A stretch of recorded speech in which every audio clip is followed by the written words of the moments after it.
Fala aí, pessoal, paz do Senhor, tudo bem? Vou deixar aqui um pouco, um resumo sobre essa aula de hoje.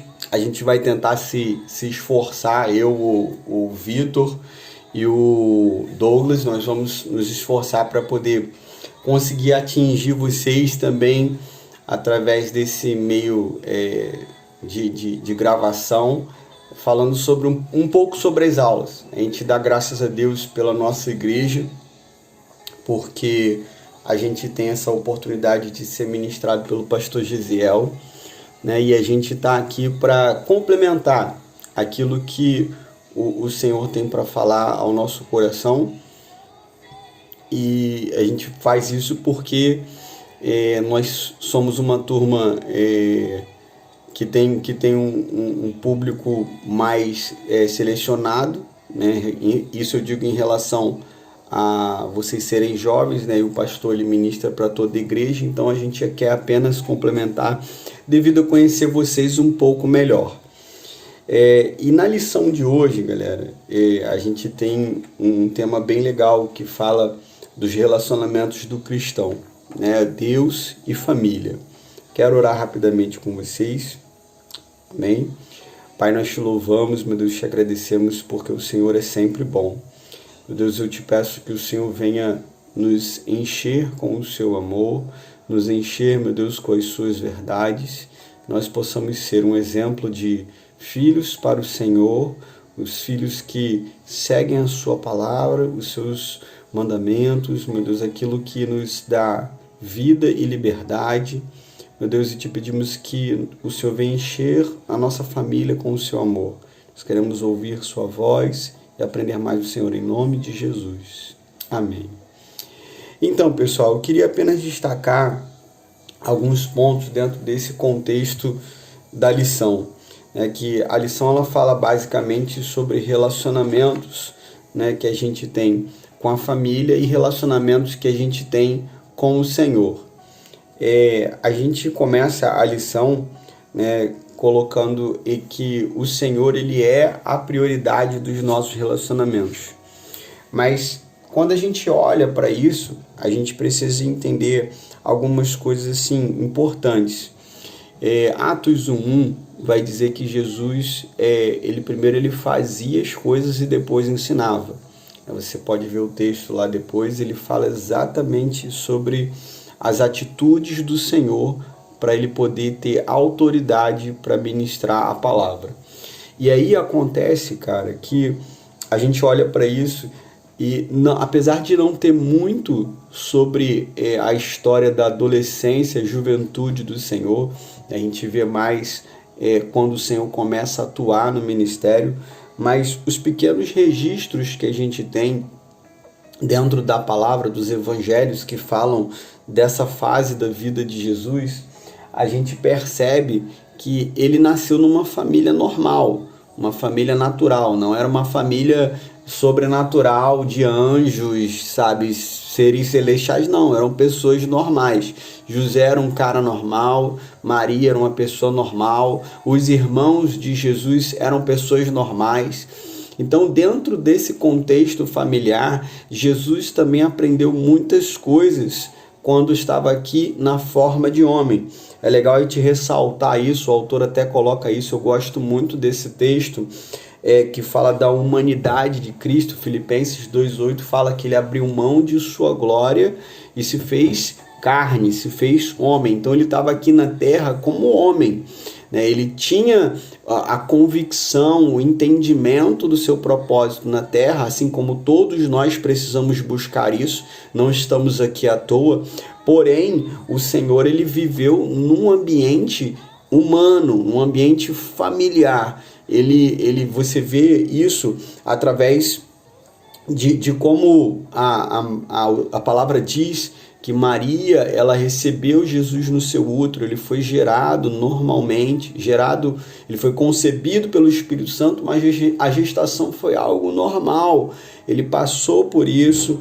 Não somente isso, como José era um homem que era um judeu temente a Deus. Você vê isso por atitudes que eles estavam sempre frequentando a parte religiosa. Eles iam ao templo, eles iam às festas que Israel se reunia para adorar o Senhor. Então a gente vê que eles eram pessoas tementes a Deus.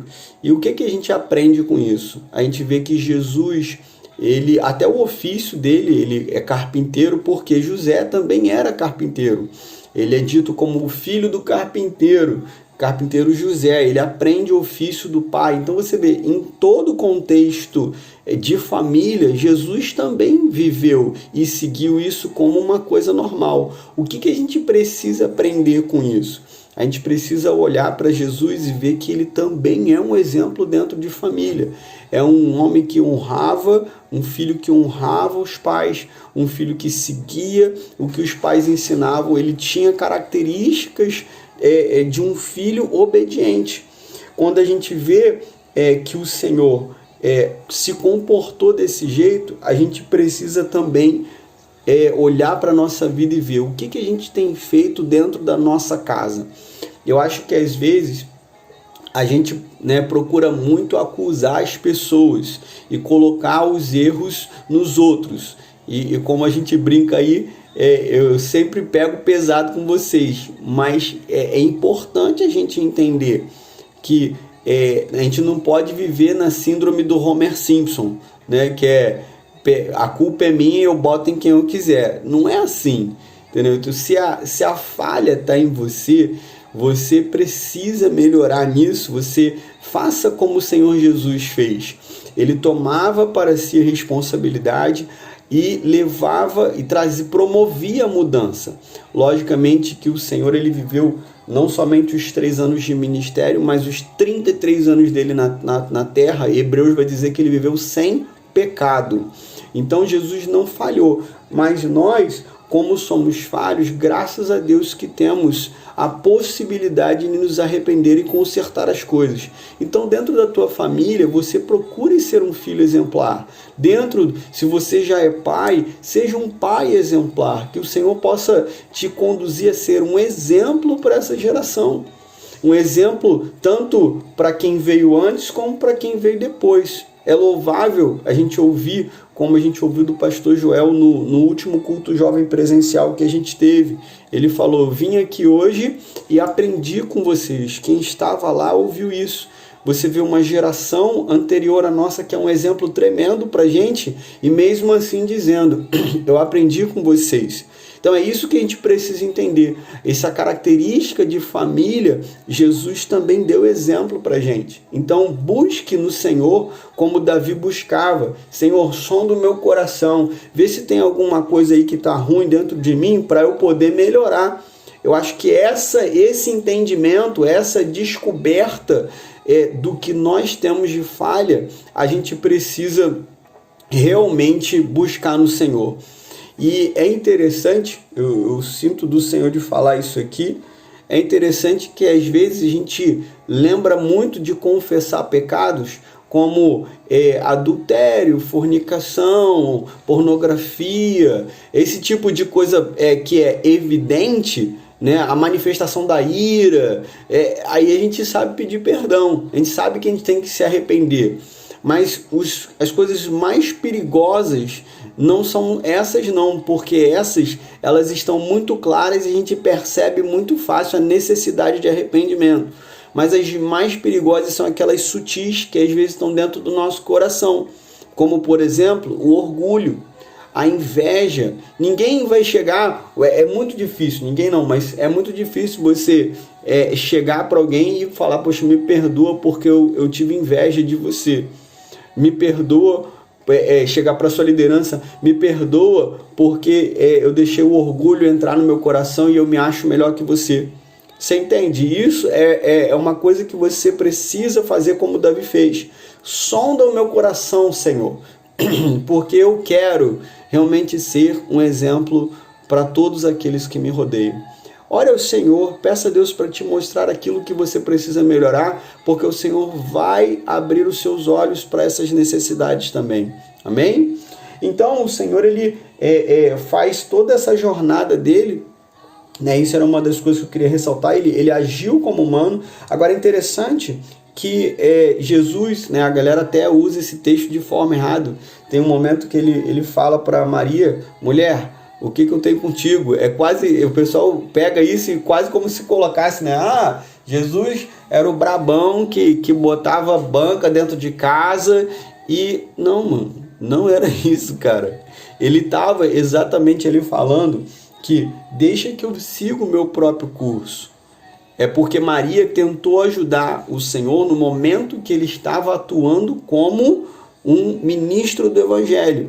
E nesse aspecto, Jesus ele estava ali cumprindo um propósito que ele sabia o que ele devia fazer. Tanto que depois que ele fala, deixa que eu faço a minha parte, né? Porque a frase ali para a gente pode chocar, né? E aí a gente fica, caramba, Jesus estava dando bronca em Maria. Não, ele só estava falando, deixa que eu faça a minha parte, fica tranquilo, eu sei o que eu tenho que fazer.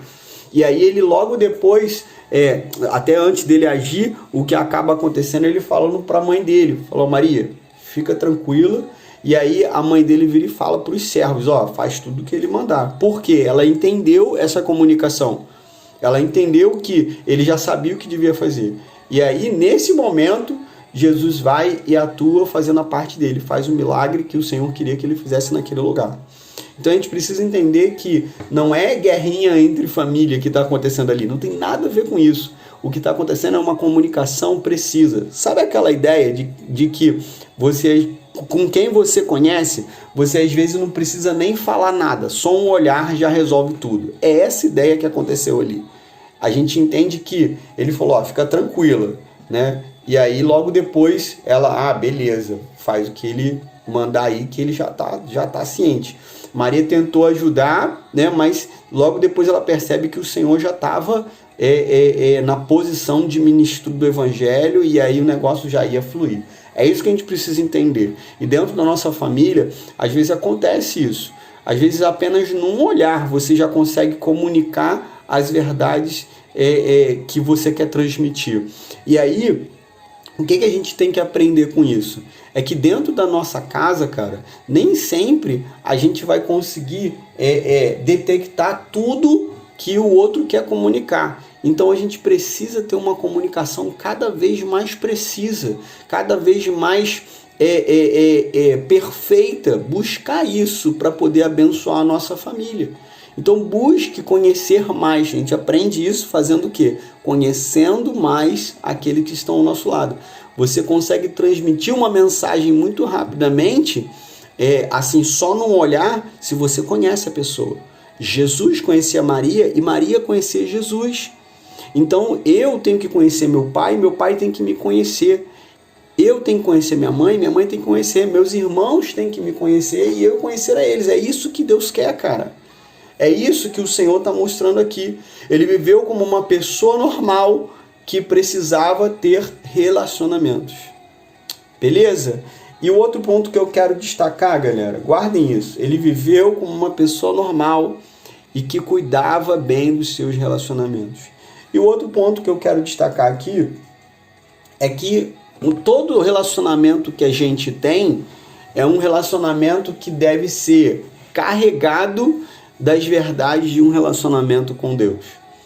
Você pode até cultivar alguns hábitos bons de forma empírica, de forma experiencial, e você pode acabar atingindo o objetivo que você quer de ter um bom relacionamento com todos. Porém, isso vai ser somente o cumprimento de verdades da palavra, mesmo que você não conheça. Um exemplo disso, cara, muitas coisas que os antigos ensinaram pra gente são verdades que a gente precisa cultivar, só que o que acontece? Eles podem ter passado de um jeito diferente, mas está escrito na palavra. Por exemplo, eu já ouvi muito aquela frase: diga-me com quem tu andas e eu direi quem tu és. Qual é o lance daí? Irmão, Salmo 1, não se assente na roda dos escarnecedores, não se detenha no caminho dos pecadores. Ele está mostrando exatamente, se você andar com essa galera, vai dar ruim para você. Então, alguns princípios, eles são passados para a gente pelos antigos, pelos nossos antecessores. Então, o que acontece? Só que isso não é somente o jeito que nós devemos viver. Não é somente ouvindo de alguém alguma verdade que a gente vai descobrir tudo aquilo que a gente precisa viver. A gente precisa ter um relacionamento com Deus. E é isso que vai fazer a gente ter um relacionamento bem sucedido com qualquer pessoa da nossa que nos rodeia, do nosso cotidiano. É interessante que o autor colocou aqui que é importante estabelecermos prioridades em nossos relacionamentos, tendo como referencial a palavra de Deus e a direção e capacitação do Espírito Santo. Ele cita 3 coisas aqui: a palavra de Deus como o nosso referencial, a direção do Espírito Santo e a capacitação do Espírito Santo. Cara, a gente precisa olhar para isso e entender que, às vezes, eu estava até lendo ontem um texto sobre isso, e eu estava vendo que o que o Senhor quer que a gente faça em leitura da palavra é porque isso vai nos nutrir. Eu tenho falado isso para vocês, que a palavra de Deus é comida para nós. Ela vai nos dar força para poder viver aquilo que precisamos. Sem a leitura da palavra, a gente fica muito fraco para poder agir como a palavra diz que é a verdade para nós.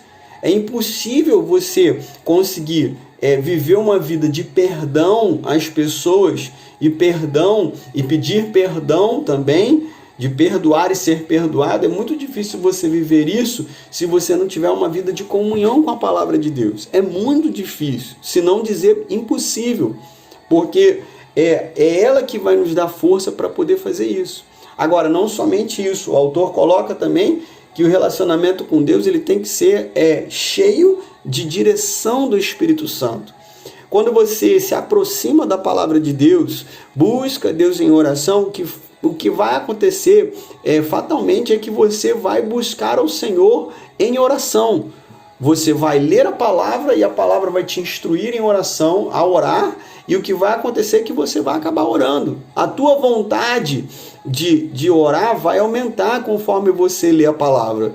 E aí você começa a orar, e o que vem na sequência são direcionamentos do Espírito Santo. Ele vai falar ao teu coração acerca da sua família, dos seus relacionamentos, do seu trabalho, dos seus projetos. Ele vai começar a falar com você se você abrir o teu coração para isso. Só que tudo começa por um relacionamento com Deus. Eu estou falando que eu comecei falando que o relacionamento com a família, ele tem que ter um alicerce num relacionamento com Deus. E o relacionamento com Deus, ele começa por uma leitura da palavra e uma vida de oração. Agora, interessante é que ele fecha aqui, dizendo que nós precisamos da capacitação do Espírito Santo. Então, a palavra de Deus, nós precisamos das direções do Espírito Santo e, por fim, a capacitação do Espírito Santo. Eu queria usar o texto com vocês, o texto que Pedro fala, o pessoal até entende às vezes errado esse texto, e ele fala assim: Senhor, nos dá mais fé para que nós possamos fazer o que ele tinha falado antes.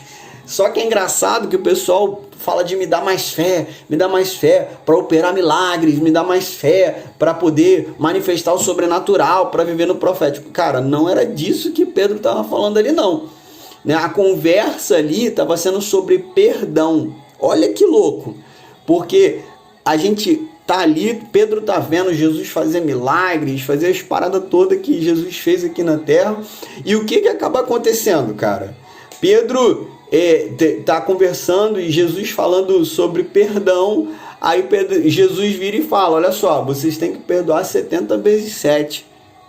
Aí a resposta de Pedro é essa: Jesus, aumenta a nossa fé. Cara, por quê? Porque imagina, mano, você perdoar. Tem uma galera que tá na tua vida aí, eu tenho certeza disso. Na minha vida eu também tenho um pessoal desse que parece que tá te treinando no perdão. Entendeu? Tem uma galera que te irrita de boa, assim. Parece que tem. Eu brinco com minha esposa. Tem gente que tem certificado de excelência de perturbar os outros. Cara, e sério, essas pessoas, por muitas das vezes, Deus está usando essas pessoas, permitindo. Na verdade, não é tipo, vou usar a pessoa para poder ferrar o Eric, ferrar o fulano, para poder ele se aperfeiçoar. Não é isso. Mas ele permite o caráter de outras pessoas para poder nos aperfeiçoar. Onde que está isso? Provérbios 27:17. Assim como o ferro afia o ferro, o homem afia seu amigo. Amigo é pessoa que está perto. Entendeu? Então, a pessoa que está perto, às vezes, ela vai te perturbar, mas ela está te aperfeiçoando, cara. Ela é o ferro que está te afiando. Entendeu? Então, a gente precisa entender que quando Pedro pede mais fé, ele pede para poder receber capacitação para perdoar mais.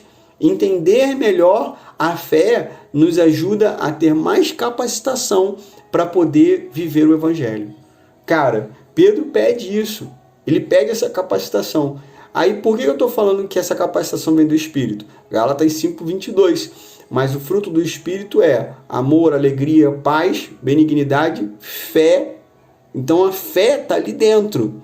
Então, essa fé que você precisa para poder viver o Evangelho, o Espírito Santo frutifica dentro de você. Agora, entenda, fruto é uma coisa que ela é gerada, não é uma coisa que você conquista. Você permite que o Espírito Santo semeie a palavra dentro de você, e isso é regado de oração, e a consequência é um fruto. Porque você semeia, rega, e quem dá o fruto é o Senhor. Você não vai vou treinar minha fé agora, vou treinar meu amor, vou treinar a minha paz. Cara, isso não existe. Não existe. É fruto. Você não pode por si mesmo alcançar amor, alegria, paz. Você não consegue isso. Por isso que tem um monte de gente que está com problemas emocionais e sentimentais. Porque estão tentando ser alegres, felizes, sem a presença do Espírito Santo. Cara, não vai conseguir.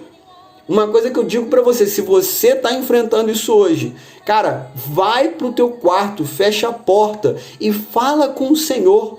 Se coloca diante da palavra de Deus e pede: Senhor, eu quero ser feliz, eu quero ser pleno, né? Que é a ideia de você ter paz. Eu quero ter paz. Você quer isso, cara? Então vai pro teu quarto, se coloca diante da palavra, deixa as sementes da palavra entrar no teu coração e rega isso com oração. Conforme você lê a palavra, você começa a orar. A palavra diz que aquele que habita no esconderijo do Altíssimo, a sombra do Onipotente descansará. Você começa a ler essa palavra e depois você ora: Senhor, em nome de Jesus, eu quero ser aquele que habita no esconderijo do Altíssimo. Eu quero habitar nesse esconderijo e ter a paz que só o Senhor pode me dar, ter o descanso que só o Senhor pode me dar. E quando você fizer isso, o Espírito Santo vai frutificar essa paz dentro de você. Creia nisso e se entregue nesse relacionamento, porque o relacionamento com todos de fora, ele vai ser altamente influenciado por um relacionamento secreto com Deus. Amém, pessoal? Essa palavra que eu queria deixar para vocês. Quero orar com vocês e abençoar a vida de vocês para a gente terminar essa aula. Amém? Pai, nós te louvamos, meu Deus, por essa palavra. Te agradecemos por tua fidelidade. Te bendizemos por tão magnífico dom que o Senhor nos deu de podermos ouvir a sua voz, aprender a sua palavra e ser, Pai, transformados pelo teu Espírito. Meu Deus, nos abençoa. Alcança cada coração de cada aluno, que o Senhor possa derramar do teu poder, do teu favor, meu Deus, sobre a vida de cada um deles.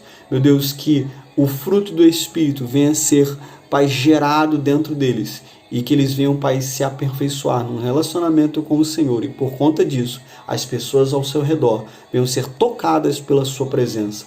Transforma-nos para que possamos ajudar outras pessoas a serem transformadas. Em nome de Jesus, nós te agradecemos e te bendizemos. Fica conosco, Pai, o restante desse dia e nos abençoa, meu Deus, por toda essa semana. Em nome de Jesus. Amém. Pessoal, é um prazer estar com vocês. A gente vai estar aqui.